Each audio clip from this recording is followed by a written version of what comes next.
Hello दोस्तों, मैं राजीव एक बार फिर से आप सब लोगों का बहुत बहुत स्वागत करता हूं हमारे ऑनलाइन पोर्टल अल्फाबेट 27 ई अकेडमी पर। तो फ्रेंड्स, आज हम टेंस की एक्सरसाइज करने वाले हैं। हमने टेंस कम्प्लीटली पढ़ लिए हैं। आपको वो लेक्चर्स एक बार फिर से वॉच करने हैं जिससे आपको इन प्रैक्टिस को करने में ज़्यादा डिफिकल्टी ना हो। वैसे तो आपको नहीं होगी क्योंकि ये क्वेश्चंस आपको आ जाने चाहिए। मैंने बहुत अच्छे से आपको वहाँ पर एक्सप्लेन किया है।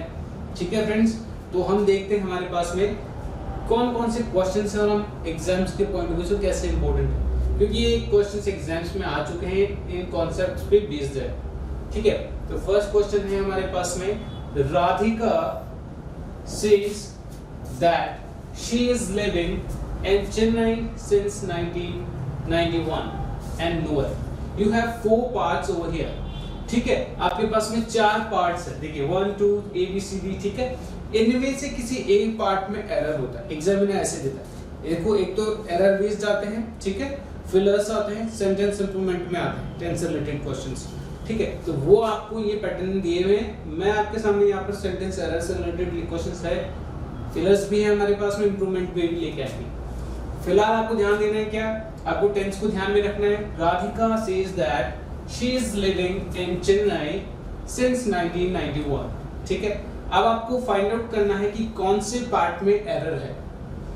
बता सकते हैं आप यहाँ पर देख के इसमें क्या बता सकते हैं? देखिए सबसे पहले आपको पास में ये पता है कि इससे हमें आइडिया लग गया कि पॉइंट ऑफ टाइम दिया हुआ है, इसका मतलब परफेक्ट कंटीन्यूअस की कैटेगरी है। ठीक है, सिंस एंड फॉर कहाँ यूज होते हैं? परफेक्ट कंटीन्यूअस में यूज होते हैं। तो आप इसमें बताइए मुझे, अब इसमें देखिए कहाँ चेंजेस आ सकता है। दैट शी इज लिविंग, क्या परफेक्ट कंटीन्यूअस में इज आता है? वहां पर हेल्पिंग वर्ब के तौर पर हैज हैव प्लस में बीन आता है और आईएनजी फॉर्म आती है। तो यहाँ पर तो हैज हैव बीन आ नहीं रहा, तो इसका मतलब है एरर यहीं पर है। तो शी के साथ में हम जनरली प्रेजेंट में क्या लगाते हैं? हैज के साथ में बीन लगाते हैं, ठीक है, और प्लस में क्या लगा देंगे? लिविंग। तो एरर हमारा आपको पता चल गया कि सेंटेंस के अकॉर्डिंग तो ऐसा होना चाहिए बट है नहीं। ठीक है, तो आपको वहां पर एरर मिल गई। तो इसी तरह के क्वेश्चंस मिलेंगे आपको, बस इनकी प्रैक्टिस करनी है आपको। और क्या देखिए सेकंड क्वेश्चन देखते हैं हम लोग। I am really disappointed in not having saw my friends while I was in new Delhi on vacation this summer. ठीक है, कि मैं बहुत ज़्यादा डिसअपॉइंटेड था कि मैं अपने दोस्तों से नहीं मिल पाया इन गर्मियों में जब मैं दिल्ली में था। ठीक है, तो ये चीज़ है। अब इसमें देखिए आपको फाइंड आउट करना है कि आई एम रियली डिसअपॉइंटेड, कि मैं बहुत ज़्यादा निराश हूँ। ठीक है, क्यों है? Not having saw my friends. देखिए फ्रेंड्स में क्या है, देखो एरर है इस पार्ट में, ये एरर है हमारे यहाँ पर। देखिए क्या है, मैंने आपको बताया था कि हैव जब भी आता है अपने साथ में वर्ब की थर्ड फॉर्म को यूज करवाता है। यहाँ पर हैविंग आया है, ये पार्टिसिपल का है, पार्टिसिपल का पार्ट आ रहा है, तो हैविंग के साथ में यहाँ पर V2 फॉर्म यूज की गई है जो कि गलत है। यहाँ पर आपको V3 फॉर्म यूज करनी है, तो C की V3 फॉर्म होती है C। तो ये आपका यहाँ पर सही पार्ट हो जाएगा। एरर आपको मिल गई है, कौन से पार्ट में? सेकेंड पार्ट में आपको एरर मिल गई। बस ऐसे फाइंड आउट करना आप लोगों को। और देखते हैं नेक्स्ट में क्या है हमारे पास में। He asked me if I am ill and I answered that I was not। ठीक है, अभी देखिए क्या सेंटेंस, he asked me, उसने मुझसे पूछा, if I am ill, कि मैं बीमार हूँ, and I answered that I was not। आपको indirect speech आपने अगर पढ़ा है तो वहां पर आपको आइडिया होगा कि जब भी हम चेंज करते हैं, अगर हमारे सेंटेंस की स्टार्टिंग पास्ट से होती है तो सेंटेंस में भी हमें पास्ट वाली वर्ब भी यूज करनी होती है। तो हम यहाँ पर आई वाज लगाएंगे, ठीक है, ना कि एम लगाएंगे। He asked me if I was ill and I answered that I was not। ठीक है, तो ये चीज आपको समझ में आ गई होगी। नेक्स्ट देखिए, He will certainly help you, कि वह तुम्हारी निश्चित रूप से मदद करेगा। If you will ask him in a pleasant manner, कि अगर तुम उसे बहुत ही नरम मिजाज से बात करो तो वह जरूर तुम्हारी मदद करेगा। अब देखिए यहाँ पर है कंडीशनल सेंटेंस के ऊपर बेस्ड है, ठीक है, कुछ एरर वो देखेंगे आपको। देखो he will certainly help you, यहाँ तक तो कोई प्रॉब्लम नहीं है कि हाँ ठीक है वह तुम्हारी मदद जरूर करेगा। इफ यू विल, देखो यहाँ पर मैंने आपको बताया था कि कभी भी कंडीशनल सेंटेंस होता है, कंडीशनल सेंटेंस किससे, इस तरह की वर्ड से होता है, इफ, व्हेन, अनटिल, अनलेस, ठीक है, इस तरह के बहुत सारे वर्ड्स हैं, वो मैं आपको बताऊंगा, ठीक है। तो इस तरह के वर्ड से सेंटेंस स्टार्ट होता है, उसमें कभी भी हम क्या यूज नहीं करते हैं, शैल और विल का प्रयोग इनके साथ में नहीं होता, यानी कंडीशन शो करने के लिए जब भी इनके साथ में शैल और विल यूज होगा वो सेंटेंस गलत होगा, यानी यूज नहीं कर सकते हम लोग। तो हमने यहाँ पर देखो इफ वाले के साथ में विल यूज किया हुआ जो कि गलत है, तो यहाँ पर विल यूज नहीं होगा, ये डायरेक्टली क्या हो जाएगा, if you ask him in a pleasant manner, ठीक है। तो ये करेक्ट हो जाएगा, इसका मतलब एरर कौन से पार्ट में है, बी पार्ट में। देखिए और क्या है, the minister has promised that he will change the condition before the next election, कि जो हमारे मिनिस्टर है, हमारे जो नेता है, उन्होंने हमसे वादा किया है कि अगले इलेक्शन से पहले मैं ये पूरी स्थितियां जो भी है इनको बदल दूंगा, ठीक है। उन्होंने वादा किया है, जब भी वादे की बात की जाती है, ये वादा भविष्य में होने वाला है पूरा, जब भी इस तरह से बात की जाती है, then he will change the condition before the next level. तो आपको ये चीज समझ में नहीं आए तो आपको जाना है किसमें, फ्यूचर वाले टेंस में, और वहां जाकर आपको देखना है कि शैल विल की कैटेगरी को हम कैसे सॉल्व करते हैं। मैंने बताया था आपको कि जनरली हम क्या करते हैं कि आई और वी के साथ में तो हम लोग कौन से हेल्पिंग वर्ब का यूज करते हैं, शैल, ये फर्स्ट पर्सन सब्जेक्ट से इनके साथ में शैल का यूज करते हैं। बाकी सेकंड पर्सन सब्जेक्ट हो गए या थर्ड पर्सन सब्जेक्ट, यानी जो बचे हुए जितने भी सब्जेक्ट्स हैं, यानी कौन से हो गए, ही, शी, इट, नेम वगैरह, ठीक है, या यू हो गया हमारा सेकंड, तो जितने भी सब्जेक्ट्स हैं इनके साथ में हम किसका यूज करते हैं, विल का। ये यूज करना मैंने आपको बताया था। इसके अलावा मैंने चीज बताई थी कि 5 ऐसी सर्टेन कंडीशंस थी जिनके साथ में इनके यूज आपस में बदल जाते हैं, ठीक है, ये आपस में एक दूसरे की जगह चले जाते हैं 5 कंडीशंस में। वो 5 कंडीशंस मैंने बताई थी आपको, उनमें से एक कंडीशन क्या है, प्रॉमिस, ठीक है, और ये प्रॉमिस ही यहाँ पर किया जा रहा है, क्या है, द मिनिस्टर हैज प्रॉमिस्ड, उसने प्रॉमिस किया है, ठीक है, दैट ही विल चेंज, कि वह चेंज कर देगा।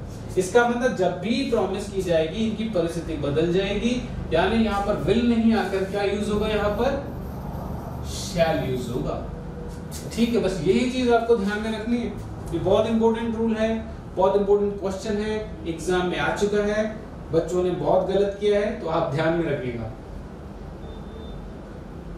देखिए और क्या, देखिए I can win only if you will help me, कि मैं जीत सकता हूं अगर तुम मेरी मदद करो तो, ठीक है।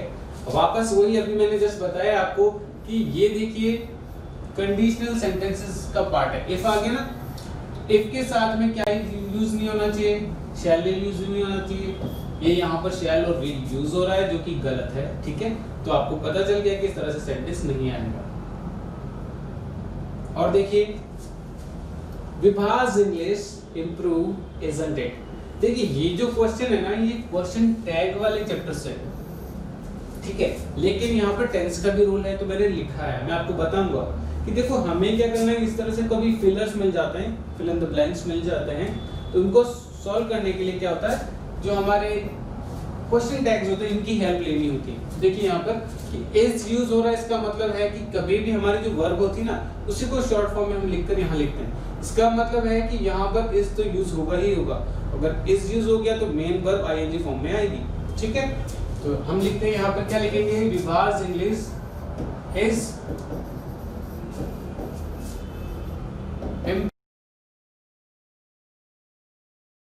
यहाँ से आइडिया लगा, तो हम क्या लिखेंगे, विभाज इंग्लिश इज इम्प्रूविंग, ठीक है। फिर हम इसका जो क्वेश्चन टैग में क्या लिखा, इजंट इट। इसके बाद देखिए नेक्स्ट फिलर जो है उसमें क्या दिया हुआ है, she start watching American television programs and studying grammar since she arrived in San Diego. देखिए इसमें भी मैंने आपको कॉन्सेप्ट बताया था, कहाँ पर, प्रेजेंट परफेक्ट में, कि दो सेंटेंस हो और किस में सेंस आ रहा हो, तो वहां पर क्या क्या चीजें यूज होंगी देखिए।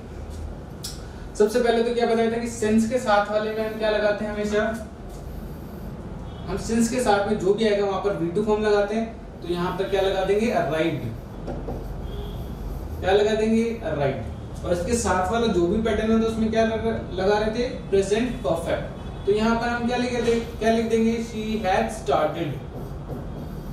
ये कॉन्सेप्ट मैंने आपको बताया है, ये आप जाके मेरे लेक्चर्स में देख सकते हैं। हम देखते हैं नेक्स्ट फिलर में क्या है, सून शी, यहां पर हो जाएगा will be, soon she will be totally fluent, और जल्दी ही वह बहुत फ्लुएंट हो जाएंगी स्पोकन इंग्लिश में, ठीक है। तो ये चीज मैं आशा करता हूं आपको समझ में आई होगी। आज का लास्ट क्वेश्चन है, इसको भी ध्यान से देखिएगा। Nikhil tried to change a light bulb when he slipped and hurt his leg. यहां पर आपको आइडिया लगाना है कि कौन सी वर्ब सूटेबल रहेगी ब्रैकेट्स में, ठीक है। ब्रैकेट्स के बाहर जो फिलर्स है यहाँ पर कंफर्टेबल कौन सी रहेगी, ठीक है। तो हम लिखेंगे निखिल, कि निखिल ने क्या, कोई आदमी कोई काम कर रहा होगा, उस दौरान कुछ घटना घट जाती है, तो उसको आप कैसे यहाँ पर रिप्रेजेंट करते हैं। देखिए निखिल, मैं यहाँ पर लगा सकता हूँ Nikhil was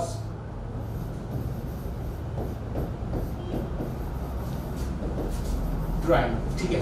Nikhil was trying to change a light bulb, कि निखिल क्या कर रहा था, एक लाइट बल्ब को चेंज करने की कोशिश कर रहा था, ठीक है। when he slipped, अब मैंने यहाँ पर V2 फॉर्म लिखी है, एंड हार्ट, ये भी V2 फॉर्म है, ठीक है। हार्ट की तीनों फॉर्म एक ही होती है, तो ये भी V2 फॉर्म है।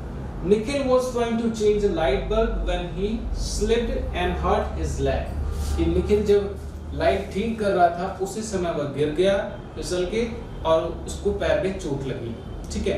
इस तरह से सेंटेंस को रिप्रेजेंट हम ऐसे करते हैं। तो ये चीज आपको ध्यान में रखनी है, और ये प्रैक्टिस से ही आपको आएगी। तो इसमें आपको डरना नहीं है, घबराना नहीं है कि हमें आ नहीं रहा है। आप जितनी प्रैक्टिस करेंगे उतने आप निपुण होंगे, ठीक है फ्रेंड्स। और मैं आप लोगों के साथ ही हूँ, आपके लिए और क्वेश्चंस लेके आऊंगा, कुछ पीडीएफ में आपको दूंगा प्रैक्टिस के लिए, जिनमें अगर आपको क्वेश्चन करने में डिफिकल्टी होती है तो वो मुझसे आप पूछ सकते हैं कमेंट बॉक्स में, ठीक है फ्रेंड्स। तो अब मुझे मेरा अलविदा लेने का समय हो गया है। जल्द ही नेक्स्ट लेक्चर के साथ मैं आप सब लोगों के सामने रूबरू होऊंगा। तब तक के लिए थैंक यू।